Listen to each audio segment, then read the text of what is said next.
começando mais um Come Together, um talk que vai trazer empreendedores, investidores, varejistas para uma boa conversa.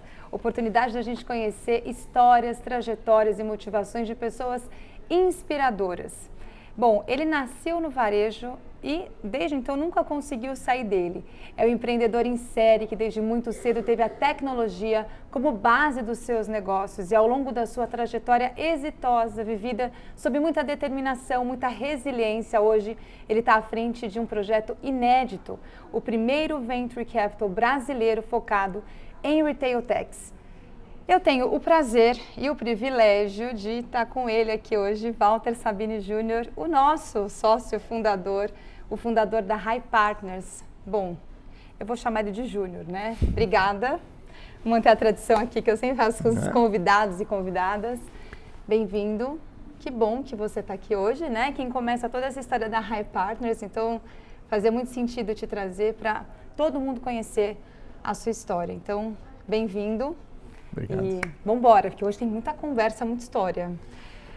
Muita experiência para contar, né? Muita coisa para contar. Primeiramente, dizer que o privilégio é meu, né? Acho que isso aqui a gente sabe o trabalho que foi, né? A entrega que está sendo feita, está tudo muito dentro do planejado, muito legal. Aliás, parabéns. Muito obrigada. Sei que eu te enrolei bastante, a toda a equipe é para fazer. Não é meu principal ponto de ficar na frente das câmeras, você sabe disso, mas vou estar aqui à disposição para falar bastante sobre toda a história e até como a gente chegou até hoje. Muito bem. Então vamos começar por você. Júnior, Walter Sabino Júnior, quem é essa pessoa? Esse nome de Walter Júnior é complexo, né? Porque, bom, Walter Sabino Júnior, porque é o nome do pai. Eu nasci no varejo, trabalhava com meu pai, o senhor Walter. Na época era Walter e Valtinho, já era Júnior. No fim, nunca consegui tirar isso. Então, nas reuniões, começa-se com Walter e termina essas reuniões com Júnior.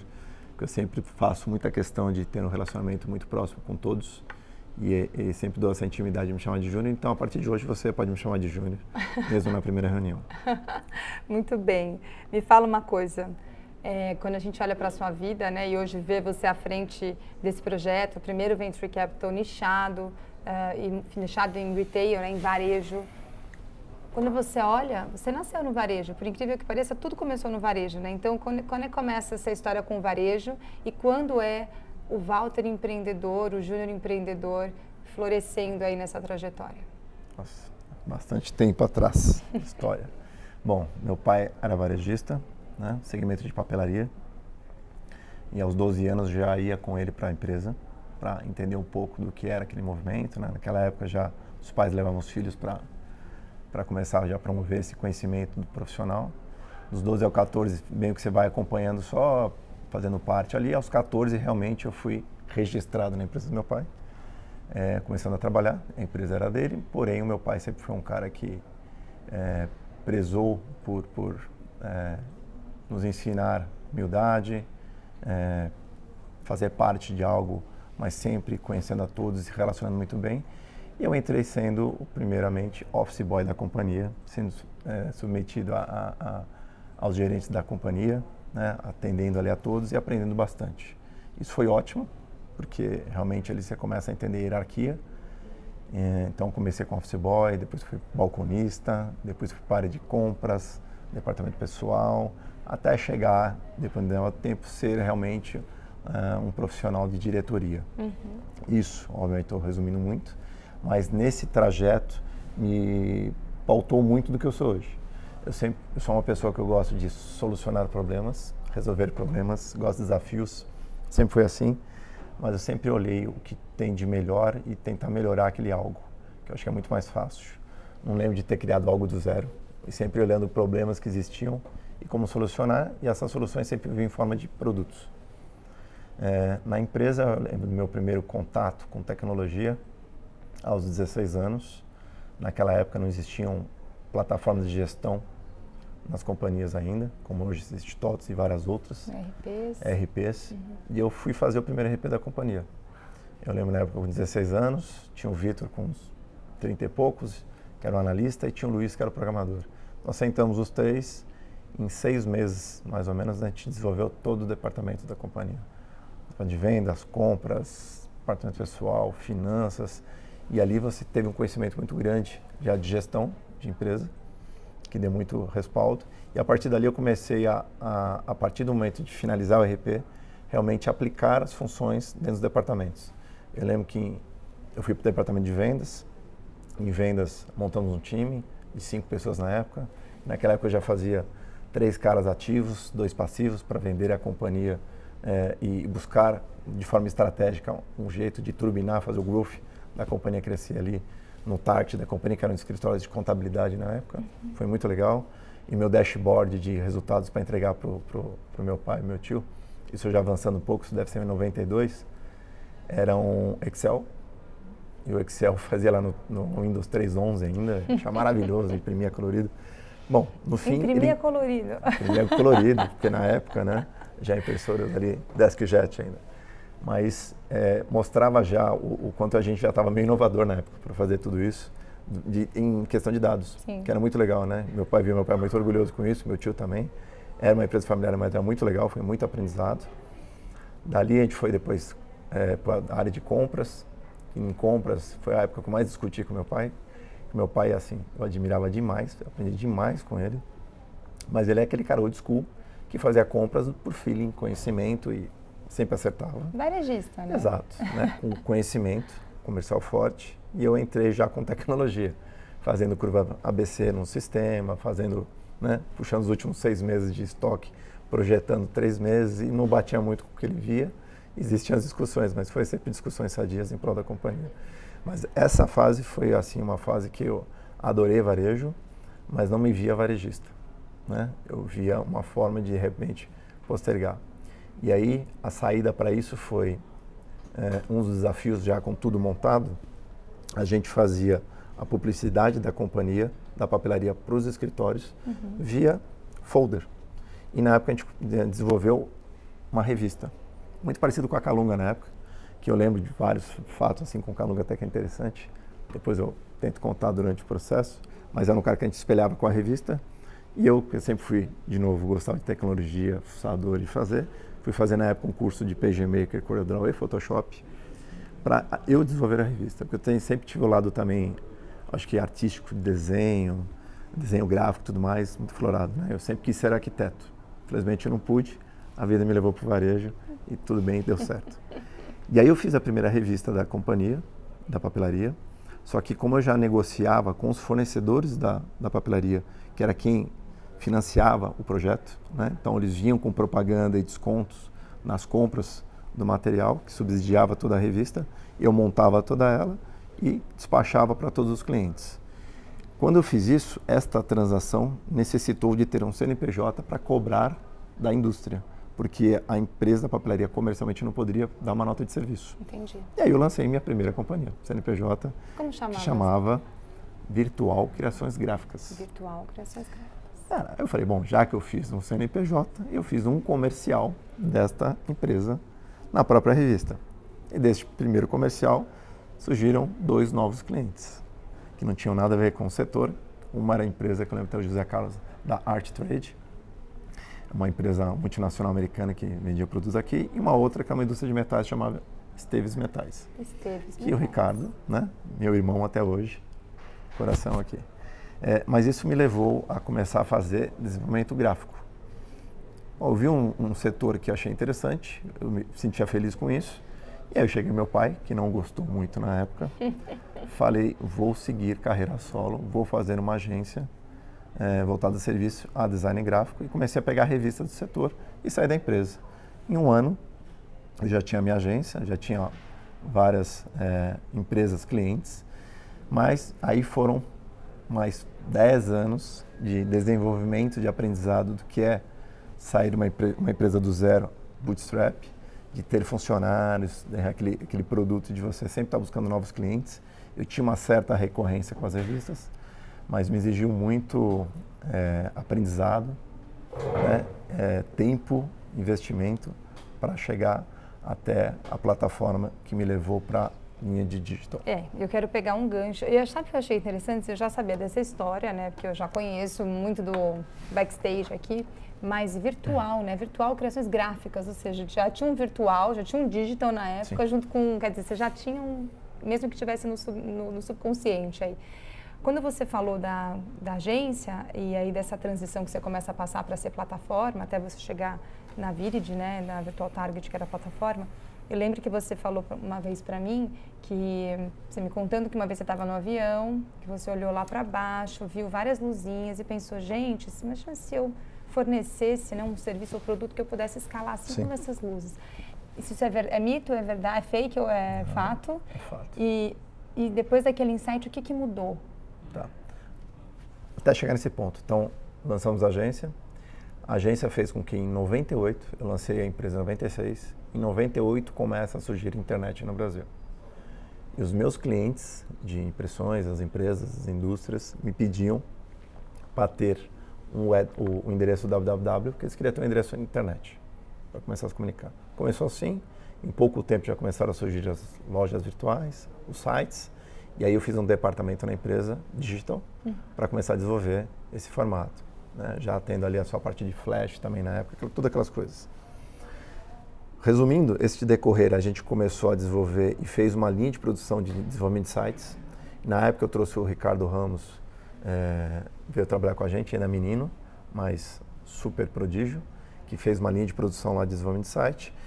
E uma das empresas que a gente atendia na época nos trouxe um guia internacional em inglês de sites padrões da marca na época.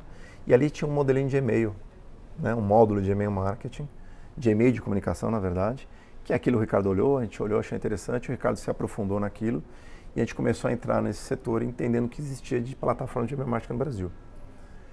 Este foi o momento que a gente começou a entender digital, que era realmente plataforma SaaS. Começamos a fazer uma imersão, fazer um benchmark mundo, entender o que existia. E aí veio essa história de uma vez, eu já estava com isso na cabeça, tinha toda a agência com as revistas e tudo mais, impressão. E eu num voo noturno, olhei lá um monte de luzinha assim e falei, puxa, eu tinha que ter um produto que eu ganhasse 1 centavo de cada pessoa. No volume, seria algo muito bacana, já pensando no e-mail, né? Porque o e-mail, ele era vendido na época, não tinha uma tabela fixa, mas em cima de volume você cobrava centavos de disparo, já era o correio digital, né? Na época. Então, realmente não é mito, não. Se deu essa vertente e aí foi uma decisão minha, já à frente da empresa, de a gente parar de trabalhar com a área de gráfica, de revistas e tudo mais, e focar 100% em internet, e não mais em loja virtual, site, mas sim numa plataforma de e-mail marketing. A gente sentou, eu, o Ricardo e o Douglas na época, Douglas Mello, se não me engano ele estava como diretor da Thompson também. Eu tive a oportunidade, a sorte de ter boas pessoas, né? Todos jovens, mas todos muito capazes de entregar o seu propósito. Naquele momento a gente sentou, falei, bom, vamos ver o que tem no mercado. A gente começou a mapear todo mundo que tinha no setor brasileiro. Não existia plataforma de e-mail marketing, existiam disparadores de e-mail. No mercado americano, sim, existiam plataformas mais concebidas.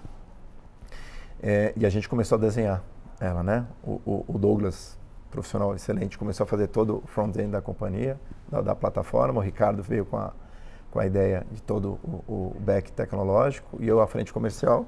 E aí surgiu o virtual, que veio do virtual, o Virtual Target, que era o primeiro nome do produto, que era dentro da agência. E a gente lançou, a gente foi lá na época na Info, revista da Abril, fizemos um trabalho com eles, já com assessora de imprensa e tudo mais, para lançar a primeira plataforma, né, de e-mail marketing no Brasil, que até então eram todos disparadores. O que era a diferença? Disparar, o cara punha e-mail e disparava, sem leitura nenhuma, e a gente criou uma plataforma que dava conhecimento para quem estava enviando, de saber como enviar melhor. Primeiro que a gente educava muito o pessoal a enviar, mas também resultado da entrega. De clique, onde clicou, por que clicou. A gente começou a colocar marketing no e-mail.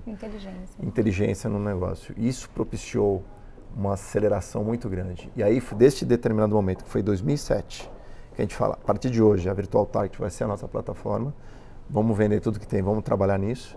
E foi um trabalho de 4 anos, né? Felizmente, foi muito promissor. Em 4 anos a gente dominou o mercado. Eu lembro que a primeira servidor que a gente montou, o objetivo era disparar 2 milhões de mensagens mês. Em 2011, quando a empresa foi comprada, nós disparávamos 3 bilhões de mensagens mês. Foi um crescimento muito legal. Assim, Quantos anos juntando tudo? Se você pegar da abertura da gráfica até o fechamento, foram 96 a 2011. 15 anos. Muito tempo, né? Então não... 11 anos de aprendizado para 4 de execução. Exato. E aí você chega num momento que eu acho que é o sonho de muitos empreendedores, porque lá em 2011 você teve uma saída para o Grupo Experian, ou seja, o Grupo Experian, Serasa Experian veio e comprou a Viridi, Sim. porque eles queriam entrar no mercado e pegaram o player number one do país.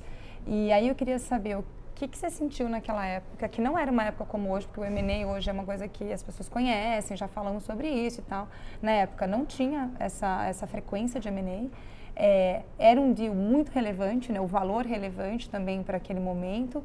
E você como empreendedor, né, depois de toda essa história, o que você sentiu e o que aconteceu depois da venda dessa empresa também, que acho que tem um pouco de emoção, coração, história, enfim. Não, tem variáveis, né? Eu acho que é legal citar, até que cabe hoje, assim, primeiro que você na frente de uma empresa, você tem que tomar decisões. Antes da Serasa Experian apareceram uns 4 querendo comprar, né? Um deles é meu sócio até hoje, que é o Vinícius Pessim, que na época estava à frente do Allhost, tentou me comprar 3 vezes, com cheques na mesa, eu falei não. Se fosse no Pix, né, talvez... Se fosse Pix, hoje talvez resolvesse. Mas eu tinha uma visão que não era ainda aquilo, não tinha finalizado o trajeto da companhia, tinha muito para crescer ainda, tinha um mercado endereçado. E a Serasa Experian veio num momento que já estava quase fechado com um grupo americano, na verdade. E o deal com a Serasa Experian foi muito legal, que como a gente era líder de mercado, isso que eu falo para todos hoje que eu invisto, tratem de fazer algo para ser o melhor do seu setor, que você vai ser naturalmente comprado, você não precisa vender a companhia. E era isso que aconteceu, foi uma disputa de empresas e conseguimos valorizar a companhia 30% acima do que o outro ia comprar. Sim. Então, esse momento de trajetória de decisão é importante. Mas quando a gente realmente conseguiu vender, e a empresa era muito redondinha, né? Ela era uma empresa auditada, toda organizada, ela estava pronta realmente para o cara sentar e pilotar.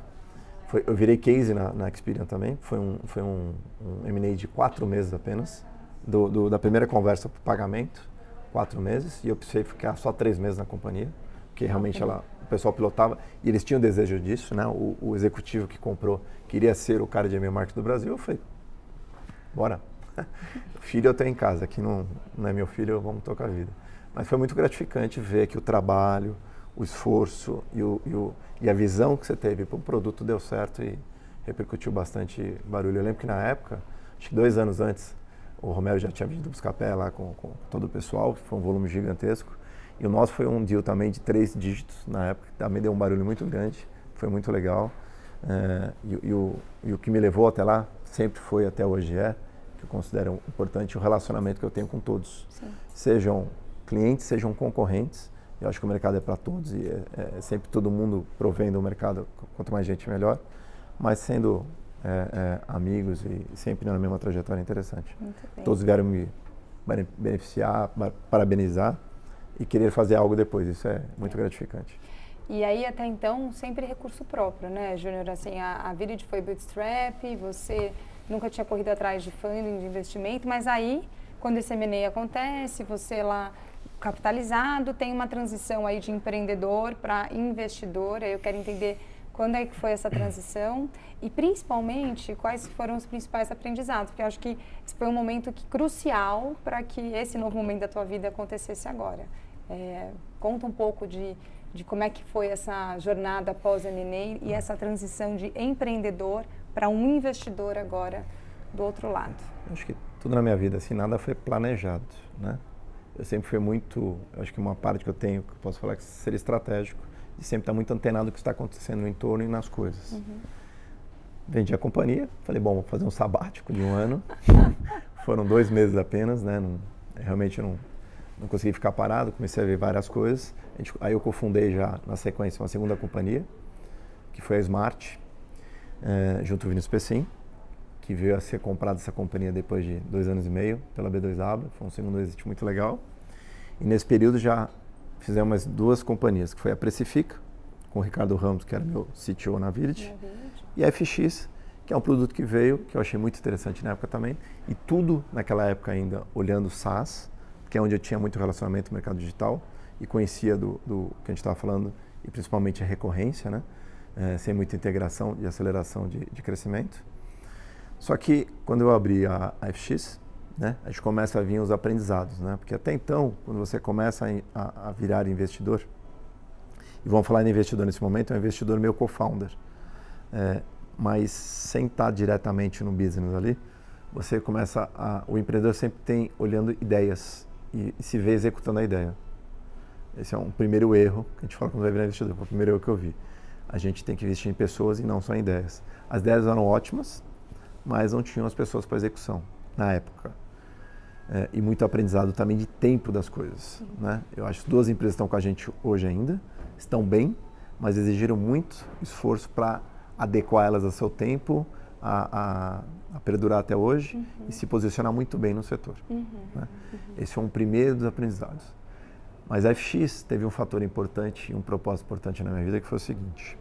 Ela, quando a gente lançou, e a ideia era ser o Google Analytics de uma loja virtual no mundo físico. Né? Para quem sabe, a loja virtual ela depende do Google Analytics para você ter total noção de investimento de marketing, né? Do que está investindo na companhia, ver todas as métricas necessárias de entendimento de cliente, de onde vem, de onde está indo tudo.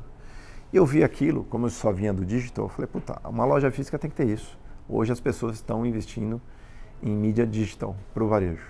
Né? E a gente lançou isso em 2015, e aí meu jeito de trabalhar, já entramos forte no mercado, grandes clientes, incorporando a tecnologia, só que a gente entrou no varejo físico, que era um bicho diferente, porque você tinha o físico, estrutura de loja, um monte de coisa. E aí me deparei com um outro setor que eu não tinha tanta familiaridade como eu tinha no digital. E aí, primeiro ponto, foi buscar pessoas para eu me relacionar, como eu entraria nesse setor, né, para me relacionar bem com o público que eu queria atender. Comecei a pesquisar e achei uma viagem para a China, isso já em 2017, com 2 caras que eu também pesquisei e achei interessante, que era Eduardo Terra e Roberto Serrentino na época. Primeira missão para a China. Falei, vou com esses caras. Falei para minha esposa, estou indo para a China, vou conhecer a China e volto logo logo. Né? Ela super aceitou, foi legal. Super. E aí eu fui para lá. Né? E tudo muda. E tudo muda, porque chegando à China, primeiro, eu conheci uma China totalmente digitalizada, um varejo totalmente digitalizado, as pessoas vivendo do mobile para tudo, compras, acesso, da esmola no farol, tudo, né? A biometria já funcionando. Eu olhava aquilo, cara, eu me sentia no futuro. Falei, isso vai acontecer no Brasil. Só que no Brasil existe um legado, existe uma transformação a ser executada. E isso é a segunda parte do negócio, porque na viagem, quando eu conheci o Eduardo e o Alberto, fazendo a leitura deles, dando a aterrissagem que eles falam para todos os varejistas, desses impactos, para onde está indo, tudo que deveria ser. E também foi muito conhecimento absorvido, foi muito legal. E o terceiro ponto, o relacionamento com os varejistas, uma semana imerso na China. Eu falei, bom, voltei, falei para minha esposa, vou continuar viajando. A partir daquele momento eu decidi em todas as viagens, do Alberto e do Eduardo. E levar a esposa? Mais futuramente, também. E aí fui 3 vezes para a China, fui 2 vezes, acho que 3 vezes Vale do Silício, Israel, NRF todo ano. E de lá para cá, né, é um pouco parte da história, sim, foi ter todo esse conhecimento que nós temos hoje, todo o relacionamento que a gente tem hoje, né, entendendo como funciona tudo, como funcionam as pessoas, como funciona o setor e a bagagem que a gente tem de investimento. Sim, sim. Posso continuar aqui? Você tem mais perguntas? Não, eu ia só fazer tentar aqui... Eu falo, a história é longa, é tudo... Mas acho que para tirar o melhor da história, né? Então, acho que então a China, ela determina um momento de tese de investimento, até então olhando para SaaS, ou sem muito calibre ali para vamos investir nisso ou naquilo, não. Aí vai para a China, conhece o mundo digitalizado de varejo, volta para cá com uma turma, um networking falando... Né, eu tenho uns caras que têm curadoria de conteúdo, que são caras relevantes, que estão sentados em comitês e conselhos de inovação de grandes marcas. Então, reunindo tudo isso, existe uma criação de tese. Vamos investir em tecnologia para varejo, que a gente sabe que vai vir uma transformação e vai ser breve no Brasil. Então, acho que vale fincar um momento aqui, sim, de red flag, falando esse é um momento importante. E aí depois acho que tem um segundo momento que eu queria que você contasse, que até então, né, Júnior, muito venture builder que a gente fala, muito com mão na massa, construção e dinheiro próprio. Quando que passa de venture builder para venture capital? E aí é isso que eu quero que você conte e traga detalhes, né? Eu até diria que foi bootstrap no início, né, porque a ideia da Vird foi, a Smart também foi, um pouco de Venture Builder, que eu já comecei a injetar dinheiro de início. Precifica, FX, dinheiro próprio, FX fez esse marco de mudança. Na volta já começa a pensar um pouco diferente, procurando coisas mais para o varejo físico, realmente. A tese mudou total. Vamos trabalhar na transformação digital do mundo físico. E aí já participando das viagens, já conversando mais com varejistas, criando relacionamento, usufruindo ou me abastecendo de informações muito da inteligência e do conhecimento que o Eduardo e o Alberto já transmitiam para todos. E eu comecei a migrar e tentar profissionalizar mais a Hi-Partners, né?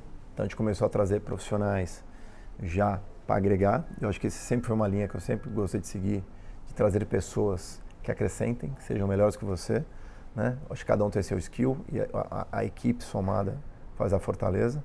Então na época, primeiramente, ainda veio o Nunes, né? O Fábio Nunes, foi uma que a gente vai contar daqui a pouco, um exit da Hi-Partners. Eu trouxe o Kim, que hoje está à frente de uma das companhias também. E aí começamos o trajeto de acertar as companhias. Então veio a Harmon lá, que era um produto para realmente entender a satisfação do cliente pelo digital, né? Então as pessoas reclamando, falando bem daquela loja, do atendimento do gerente daquela loja física no digital. Vem a Eu Entrego, também o founder, o Vinícius Pessin, que já foi meu sócio. Eu falo que o Pessin, a gente é sócio há mais de 20 anos. Sim. Ele veio com a ideia, eu falei, tamo junto, que já coincidia muito com o que eu vi na China, porque foi o primeiro conceito de crowd shipping, né? Trazer pessoas comuns para fazer entrega last mile, e a gente já entendia que last mile na logística seria um gargalo enorme. Foi um acerto fantástico, isso a gente falou em 2017, começamos, eu virei sócio um pouco antes, né, com ele lá, e depois a gente incorporou na Hi-Partners em 2018, já trazendo Eduardo já muito à frente ali comigo na Hi, a gente já discutindo outras coisas, já vendo essa sinergia toda, eu vendo muito assim do Gás do Edu, o Edu também tem esse lado muito de empreendedor, de início. Bom, aí em 2018 a gente traz, finalmente a gente se acerta, e o Edu vira sócio, primeiramente, e a gente começa a tracionar a companhia já nesse formato. Aí já começa a trazer outros profissionais, e aí eu fui convidado pelo Eric Cavalieri na época, que era sócio da F360 junto ao Henrique, me convidam para ser sócios da F360, que é um back-office financeiro para o mercado de franquias. Eu falei, pô, legal, acertei meu posicionamento, entrei de sócio da companhia. Em sócios ali a gente começou a atender, entender e ajudar muito estrategicamente como crescer a companhia junto a eles. Mas era uma empresa já super, o founder é muito bom, conhecedor, estava no setor, foi muito legal ter entrado nesse mercado. E aí aparece um grande player querendo comprar a F360. E quando vem comprar, de novo, eu estava no skill de profissionalizar, entender que a Venture que é a parte de Venture realmente, de atendimento, mas tinha muito a aprender ainda. E aí eu chamei um vizinho meu, que é nosso sócio de investidor, Gustavo Hilber, da Hicks. Falei, Guga, seguinte, essa companhia aqui tem um cara querendo comprar, eu não acho que é momento de vender, tem muito para crescer, potencial gigante, e os caras querem comprar parte, só que os sócios estão afim, aceitaram o valuation, e eu quero poder eu comprar essa empresa no mesmo formato. Ele olhou, gostou, falou, puta, gosto da tese, acho legal, vamos construir aqui. E a gente fez o primeiro FIP, single, levantamos o capital e eu que passei para os nossos sócios na época, falar, já que vocês aceitaram esse valuation, estou com uma proposta aqui, vocês estão vendendo 51% para a companhia X e eu quero comprar 49% via um instrumento FIP e vou trazer investidores estratégicos para acelerar ainda mais o crescimento dessa companhia. Eles, pô, legal, gostaram e a partir daquele momento viramos o primeiro fundo CVM na Hi-Partners, junto à Hicks, né? E foi uma imersão muito legal de trabalho ali mais profissionalizado, já trazendo analistas em conjunto e tudo mais. E a gente vendo realmente ali que tem o quanto de valor a gente consegue agregar a um founder com um produto entrando no setor de varejo. Isso já trouxe Alberto e Eduardo, todo mundo junto. Nessa época o Alberto não era sócio ainda, mas investidor da F360. E a gente trouxe todo profissionais ligados ao setor de franquia para turbinar isso. Bom, decorrendo isso, naturalmente já temos um primeiro fundo.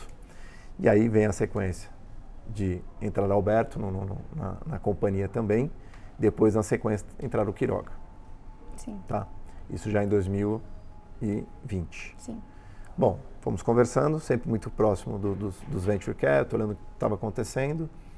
E eu tenho também um amigo de longa data, que é o Rigonati, da Stella, que em conversas de mentoria com ele e tudo mais, ele foi o cara que realmente meteu o dedo na minha cara e falou, cara, você tem que virar Venture Capital nichado. E a gente começou a entender realmente que ele tinha razão. E aí? Geralmente ele tem razão.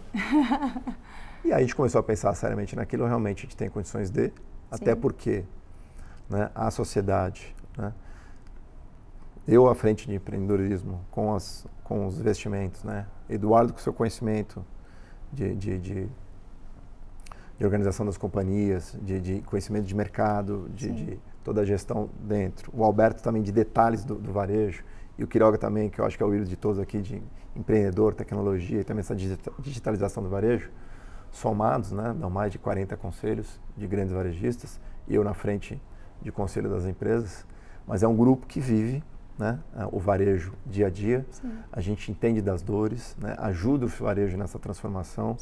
Era muito claro transformar e fazer um primeiro venture capital nichado em varejo, né, e trabalhar imerso nisso. Todos estão sempre trabalhando no varejo, eu vou dizer 24 horas por dia, só quando está dormindo que não, Quiroga menos, que dorme menos. Você até quando está dormindo está sonhando. Exato.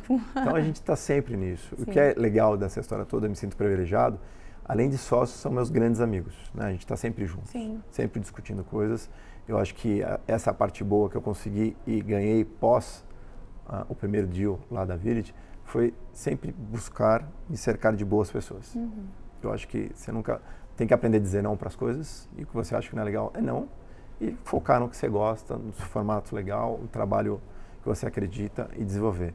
Hoje eu acho que a gente tem 4 sócios diferenciados para o que a gente se propôs a fazer, e todos muito preocupados com o que a gente vai entregar para o varejo. A ideia realmente é entregar um venture capital reconhecido, né, para o varejo, de varejo. Então é o trabalho que a gente está fazendo.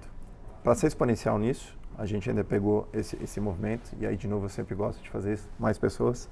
Os nossos investidores também vêm de varejo, né? A gente criou e está construindo uma grande comunidade, né, em prol do varejo, que a ideia é realmente apoiar a transformação digital, obviamente ganhos em cima disso, porque é o Venture Capital tem que ganhar, né, gente?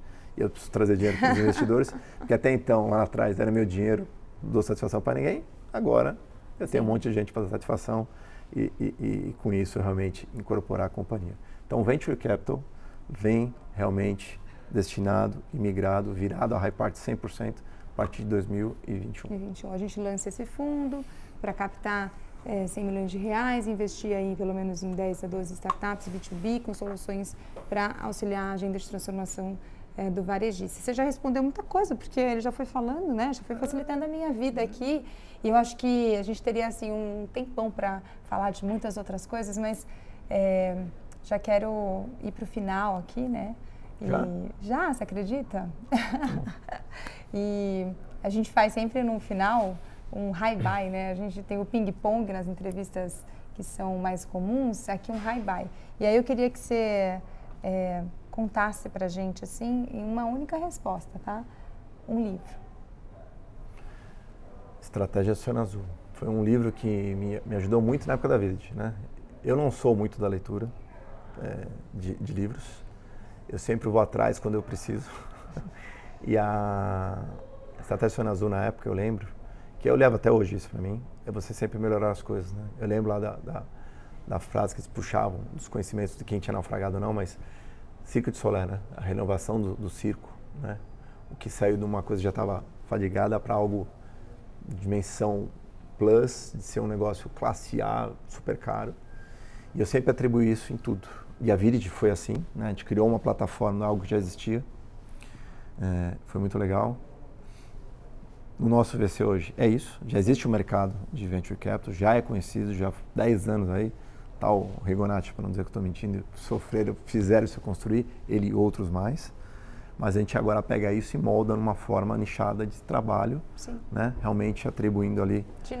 De novo, sobre como melhorar esse formato e trazer para todos. Você tem esse negócio de...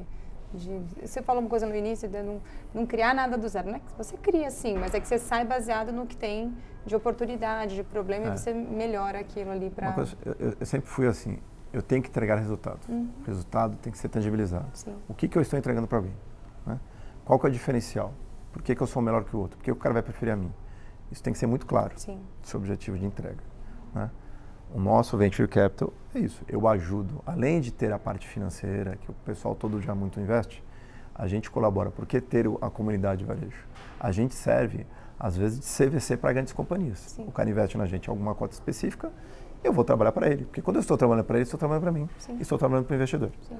Porque eu estou galgando dores para serem resolvidas, que a dor de um é a dor de outro, né? E a gente põe a nossa curadoria, e aí, de novo, né, o quarteto aqui, mais o que a gente faz de teste real no mercado, nos dá uma curadoria, um critério muito forte de trazer boas companhias que vão realmente apoiar e transformar o varejo. Sim. E, consequentemente, ser companhias number one e lá na frente fazer um grande êxito. Boa. Bom, o livro é Oceano Azul. Mas acho que faltou dizer algumas coisas que você disse agora e foi importante também para complementar. Uma pessoa. Meu pai. Com certeza, né? Leva o nome dele, que responsa, hein? Meu pai era um cara que era... Eu sinto só assim porque meu pai faleceu cedo, né? Sim. 53 anos de câncer. Ele não viu essa pulada, ele teve só, de repente, o desgosto de eu ter saído da papelaria, mas não é desgosto. Ele queria que eu seguisse, também, mas ele viu ir para uma outra área, crescendo, ele não viu o final. Sim. Mas é um cara que, assim, eu acho que todo mundo nasce já, o empreendedor nasce empreendedor, mas ele vai melhorando seus skills. Meu pai foi um cara fundamental para me ajudar na melhoria dos skills comerciais, assim, de negociação. Eu via muita coisa assim que eu não acreditava que ele fazia. Eu falei, cara... Como consegue? E de bons negócios. E sempre assim, não de levar vantagem em nada. Eu acho que ele sempre ensinou essa parte de o bom negócio é para os dois lados. E isso perpetua, né? Você cria qualidade e crédito com o mercado. Você pode perder tudo, mas você vai ter sempre como se reerguer. Então, isso foram dogmas assim que eu levo pela vida. Muito então, bem. Meu pai. Seu Walter Sabini. Seu Valtão. Uma frase. Cara, tem várias, né? Que eu falo, eu tô com 50 anos, né? Então tem várias fases na vida, assim. Mas uma que eu gosto muito do Walt Disney, eu não vou citar ela inteira, que é um pouco longa, mas o resumo dela é: podem tirar tudo que eu tenho, mas deixem minha equipe, que com ela eu construo tudo de novo. Sim. Então eu acho que muito galgado a pessoas. Quando você monta o seu time, você tem esse entorno de pessoas, qualidade, com propósito, todos unidos, você constrói qualquer coisa. Muito bem. E um sonho? Eu acho que o sonho de... Aí eu vou pro lado de ver minhas filhas crescerem, se casarem, ver netinho. Comecei um pouco tarde, né? Tenho 3, 12, 6 e 3, então tem que me cuidar bastante. Muito bem, muito bom. Foi muito bom, né? Foi muito bom. Bom, quero te agradecer. Obrigada. Você inspira muita gente, me inspira. Tenho uma admiração enorme. Vai chorar? Choro, que eu sou uma pessoa emocionada, mas você ensina, tenho o privilégio de trabalhar com você, de ser sua sócia e de construir com você, que eu também cresço muito todo dia. Obrigada, viu? Eu que agradeço. Eu acho que assim, a gente consegue compartilhar o aprendizado de vida, mas a gente aprende todo dia, Sim. Continua aprendendo. Hoje, eu estou muito feliz porque eu estou algo inovador, um desafio novo. Está sendo super legal, com o mercado novo, super desafiador, né? Com tudo que acontece no Brasil e no mundo, que ataca a parte da economia. Mas eu acho que a gente está aqui, eu acho que é legal essa troca com todos. Sim. E eu me sinto privilegiado. Ainda de tudo isso que eu falei, estar bem casado. Né? Então. Olha só. Obrigada por tudo. E você que está aí me vendo chorar, mas depois dessa história que eu também acho que você de alguma maneira se inspirou ou te deu algum blink aí de tantas inspirações e motivações, eu quero te convidar a curtir esse vídeo para que ele possa ser espalhado cada vez mais e a se inscrever no nosso canal. Afinal, sempre tem Come Together, tem novos conteúdos vindo aí. E é isso. Então, eu te espero no próximo Come Together.